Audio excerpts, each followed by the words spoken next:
नमस्कार साथियों, आज हम ओबीसी की राजनैतिक, सामाजिक, आर्थिक स्थिति पर चर्चा करेंगे कि इन जातियों को, जो इस देश का बहुसंख्यक है, इसकी जो दुर्दशा हो रही है, जो इसके साथ अत्याचार अन्याय हो रहा है, तो इसके साथ जो अत्याचार अन्याय हो रहा है उसमें कौन लोग दोषी हैं, किन किन लोगों का इसमें हाथ है, आज हम इसी विषय पर चर्चा करेंगे। तो आइए शुरू करते हैं कांग्रेस पार्टी और भारतीय जनता पार्टी में अंतर और समानता पर। इन दोनों में कुछ बुनियादी अंतर है या नहीं है, इन दोनों में समानता है या नहीं है। तो पहले हम अंतर से शुरू करते हैं। पहला अंतर है कि कांग्रेस अब तक 54 साल शासन कर चुकी है इस देश पर, और भाजपा 14 साल से शासन कर रही है। दूसरा है अंतर कि कांग्रेस इस देश में सैकड़ों कल कारखाना, यूनिवर्सिटी लगाई है, और भाजपा अब तक एक भी कल कारखाना नहीं लगाई है। तीसरा, कांग्रेस इस देश को बनाने में बहुत बड़ा योगदान किया है, और भाजपा इस देश को बेचने में बहुत बड़ा योगदान किया है। यह बुनियादी अंतर। चौथा, कांग्रेस मुस्लिम तुष्टीकरण की राजनीति करती है, और भाजपा हिंदू तुष्टीकरण की राजनीति करती है। भाजपा मंदिर आंदोलन चलाती है, और कांग्रेस जब सदन में धारा 370 समाप्त किया जा रहा था तो मुस्लिम तुष्टीकरण करने की वजह से कांग्रेस सदन में और सड़कों पे नंगा तांडव कर रही थी, जबकि इस देश के लिए भारतीय जनता पार्टी का यह सबसे अच्छा काम था। क्यों? क्योंकि देश के किसी भी हिस्से का नागरिक जम्मू कश्मीर का निवासी नहीं हो सकता है। वो केरल या पश्चिम बंगाल या उत्तर प्रदेश में तो निवास कर सकता है, लेकिन जम्मू कश्मीर में नहीं। देश का एक राष्ट्रपति, देश का एक प्रधानमंत्री, जब कोई सदन से कानून पास होता था तो उसमें लिखा जाता था कि जम्मू कश्मीर को छोड़कर। अरे वाह, इस देश में जम्मू कश्मीर और उस देश का जो कानून बन रहा है उसमें लिखा जा रहा है कि जम्मू कश्मीर को छोड़कर। तो भारतीय जनता पार्टी ने अच्छा काम किया, लेकिन मुस्लिम तुष्टीकरण करने की वजह से कांग्रेस ने इसका जबरदस्त विरोध किया। पांचवा, कांग्रेस बेवकूफों की पार्टी है आज की, पहले की नहीं। आज की जो कांग्रेस है वो बेवकूफों की पार्टी है, और जो भाजपा है ये चालाकों की पार्टी है। इसको भी हम उदाहरण से सिद्ध करेंगे। अगले टॉपिक पे जब समानता पे चर्चा होगी। ये तो 5 हमने जो अंतर गिनाए। अब हम, ये बुनियादी अंतर हैं, और भी अंतर होंगे, आप सर्च करेंगे, आप देखेंगे, समझेंगे तो और भी कुछ अंतर मिलेगा आपको। लेकिन ये जो बुनियादी अंतर है कांग्रेस और भाजपा का, और अब हम समानता पे चर्चा करेंगे कि कांग्रेस और भाजपा में समानता है किस विषय पर। तो केवल ओबीसी मुद्दे पर, ओबीसी जाति पर कांग्रेस और भाजपा में समानता है। 2 उदाहरण से हम आपको बताएंगे। पहला उदाहरण 1989 का, जब राजीव गांधी SC/ST एक्ट लाए।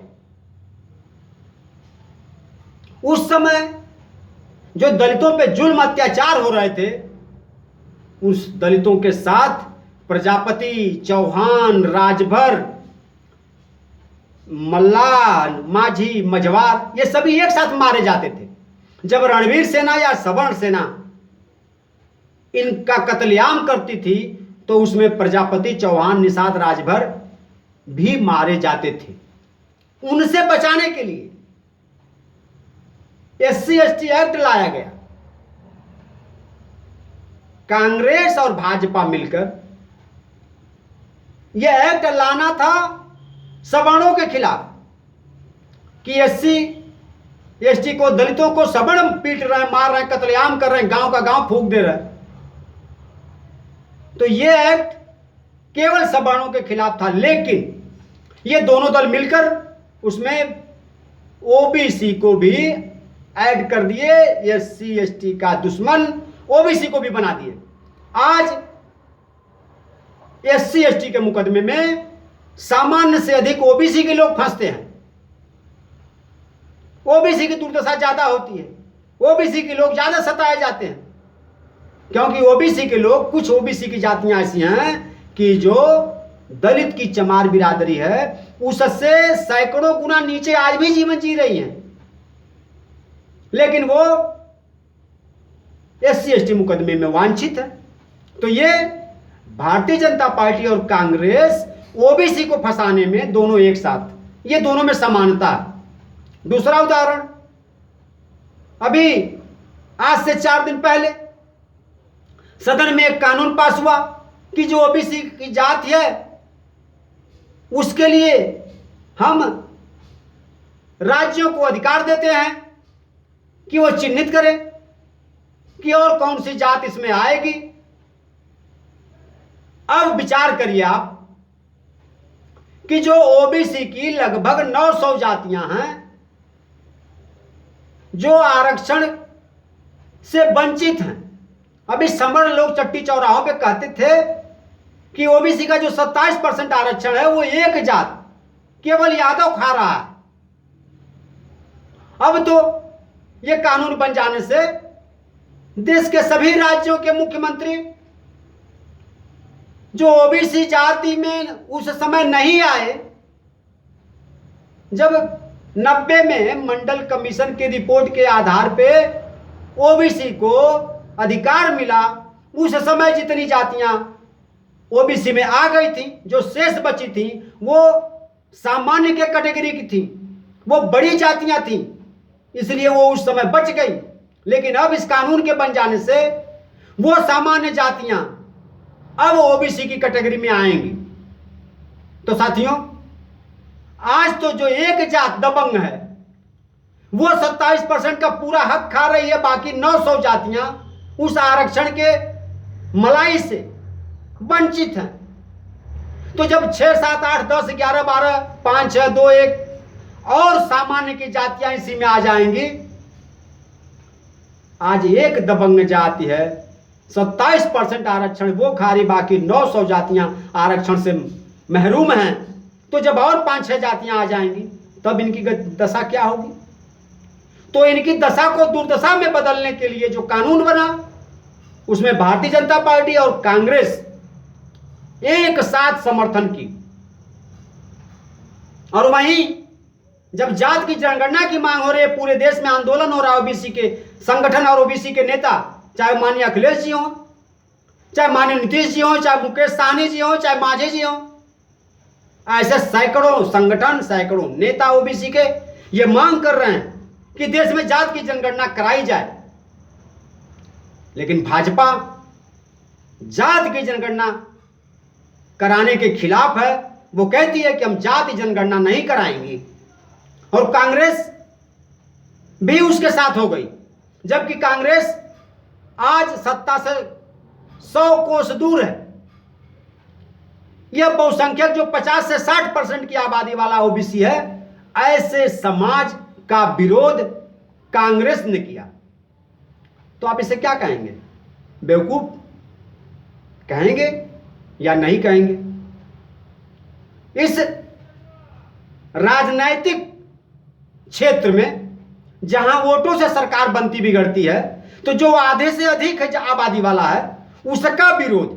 अरे भाई कांग्रेस, तुमको तो जनगणना करनी नहीं है, तुम तो विपक्ष में हो, तुम्हें तो केवल कहना है कि भाई बीजेपी के वालों, बीजेपी के लोगों, आप जात की जनगणना कराओ। हमारे पार्टी का मोटो है, हमारे पार्टी के सुप्रीमो का आदेश है कि ओबीसी की जाति जनगणना में कांग्रेस जनगणना कराना चाहती है। वैसे तो भाजपा खुद नहीं कराना चाहती है जाति की जनगणना, लेकिन अब ओबीसी के दुश्मन बीजेपी थी तो बीजेपी ने एक और दुश्मन बना दिया कि कांग्रेस भी दुश्मन हो जाए, क्योंकि केंद्र में बीजेपी के खिलाफ अगर कोई दल है तो वो कांग्रेस है।